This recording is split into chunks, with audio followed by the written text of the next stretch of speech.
ठीक आहे. आता हे टाळ आपल्या चिखली गावामध्ये आले. हो.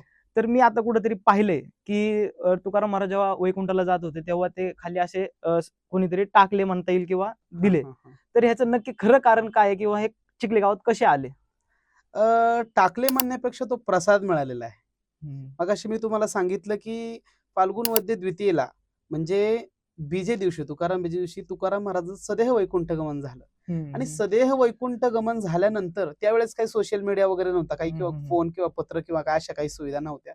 त्यावेळेस देहू गावामध्ये जेवढी मंडळी होती, महाराजांच्या सोबत त्यांचे 14 मुख्य शिष्य होते.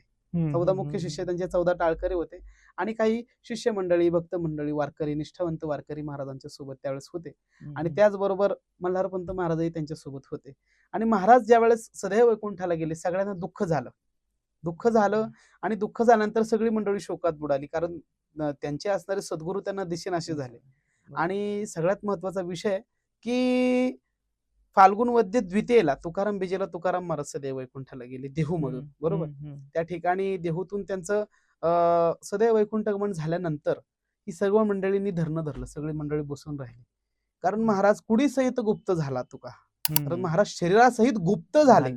त्यावेळेस काहींनी ते विमान पाहिलं, काहींनी पाहिलं नाही, काहींचे डोळे दिपले, पण तुकोबराय गुप्त झाले निश्चित आहे, सदेह गुप्त झाले, देहासहित गुप्त झाले. त्याच्यावर बरेच वैचारिक वाद आहेत, त्याच्याकडे आपल्याला जायचं नाही. संप्रदाय जो सांगतो त्याच्यावर आपण निष्ठावंत वारकऱ्यांनी विश्वास ठेवावा आणि जो इतिहास आतापर्यंत आपल्याला मिळालेला आहे त्यावर आपण चाललं पाहिजे. कारण श्रद्धा असावी, अंधश्रद्धा नसावी. कारण वारकऱ्याची श्रद्धा आहे म्हणून आज संप्रदाय टिकून आहे. जर वारकऱ्यांनी जर त्याच्यावर अविश्वास दाखवला असता तर हे सगळं कधीच विस्कळीत झालं असतं. म्हणून श्रद्धा आहे.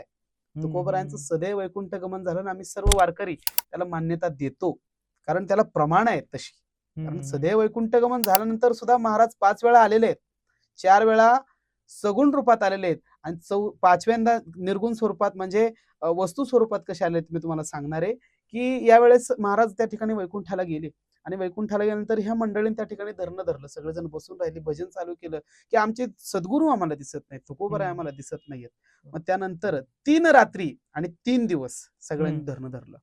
कान्होबा महाराजांना दुःख झालं. कान्होबा महाराज हे तुकोबरायांचे धाकटे बंधू आणि त्या ठिकाणी रामेश्वर भट्ट त्या ठिकाणी होते, प्रखांड पंडित होते, वेदांचा अभ्यास होता, 6 शास्त्रांचा अभ्यास होता आणि असे असणारे खूप मोठे विद्वान होते. रामेश्वर भट्ट खूप मोठे विद्वान होते, सगळेजण त्यांना मानत होते आणि त्यांनी तुकोबरायचं त्या ठिकाणी दास्यत्व पत्करलं होतं, शिष्यत्व पत्करलं होतं, तेही त्यावेळेस त्या ठिकाणी होते. आणि सर्वजण त्या ठिकाणी बसले, भजन चालू केलं आणि तुकाराम महाराज कुठल्या जरी दिशेने येतील, कुठून तरी काहीतरी कुठं गेले याचा नियम नाही. तुकोबराय म्हणत होते मी वैकुंठाला जाणार आहे, पण ते वैकुंठालाच गेले का कुठं गुप्त झाले का कुठं, त्यांना आशा होती की महाराज येतील. या आशेवरती ते धरलं, भजन करायला लागले. 3 रात्र 3 दिवस त्या ठिकाणी काढलं.